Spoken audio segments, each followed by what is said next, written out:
polishing process basically involves multiple steps to get to a polished concrete floor from the beginning. The steps are generally, there's about 8 to 10 steps depending on what level you're going to. Right now we are at the newest Daytona Auto facility. This is their new showroom. The joints have already been pre-filled. We filled them a few days ago. And right now we're just getting our equipment ready and we're going to start running the grinders to start the opening cuts on the floor. So the grinder will be starting up and then we'll be taking a look at how the first cut of diamonds is going and determining whether we can start with that set or if we need to perhaps go to a different diamond, a lower step. What we're doing now is we're changing the diamonds. After the test we found that the diamond selection that we made isn't cutting the concrete enough on the first pass because the concrete is so hard. So we're moving to a 35X diamond and we'll test that out to see how that cuts on its first pass. This is a common process at the very beginning of the polish to see which diamond will cut the best. What we're doing here is checking the concrete. This is the first cut. And here, if you clean a bit here, you can see the transition here from the concrete as it exists after it's just finished by the people doing the floor, the steel trowel. And this is after the first cut of the 35s. The 35s seem to be doing a real nice job here, cutting it open in single pass, getting it nice and exposed for us. We don't have a lot of deep scratches either that I can see. It's pretty good. Yeah. The X's tend to leave a very deep scratch because they're so strong, so powerful, so much diamond exposed. And in this case, being that this floor is very hard, they don't seem to be leaving too deep a scratch, so we'll be able to take it out with the next step quite nicely.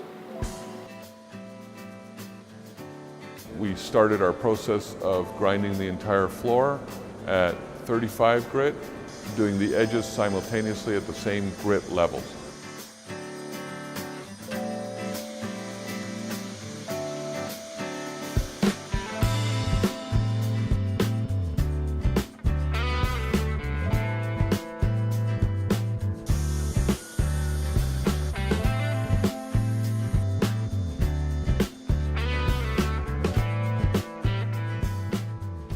We did the diamonds at 55, 80, and then we start with resin bond diamonds on our main grinder at 60 grit resin bond after the 80 grit metals. And we continue with the polishing pads on the edges, including the use of our Clindex machine and some hand polishing as well, all the way up to 1500 grit.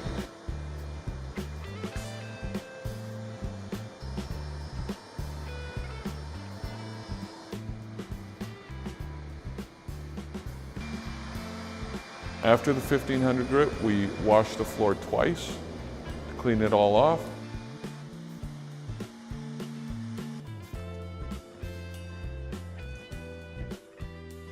In this case, we lay down a stain guard, LS guard it's called. Final burnish on the floor with our propane burnisher, high-speed propane burnisher. It's a 27-inch machine, and we use a diamond encrusted pad from HTC, a twister pad at 3000 grit. One of the things you don't want to do when doing a floor like this is skipping steps.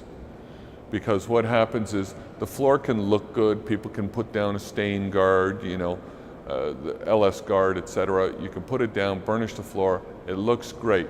The problem is, within months the floor will start to break down because it hasn't had the fine grinding that it needs. You can produce a shine on the floor, but it's the clarity of the floor that needs to last a long time, how smooth the concrete is.